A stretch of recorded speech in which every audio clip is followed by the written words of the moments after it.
So let's have a look how the presentation upload works. So this is our landing page. You will get here by receiving an email prior to the conference with your personal link to your account. And when we click on login, you see this is already filled in because I did the setup already, but on your first attempt you will be asked to set a new password for your account and then you can sign in like we did. The first thing we see here is the presentation submission icon, and let's click on it.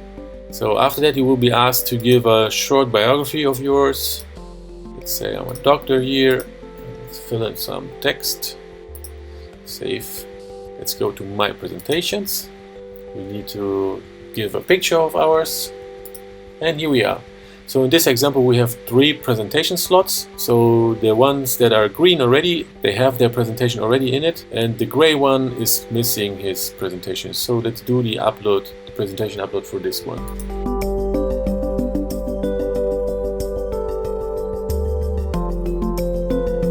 And here we are. So this is the actual presentation upload. Let's choose our presentation file here, and the upload starts.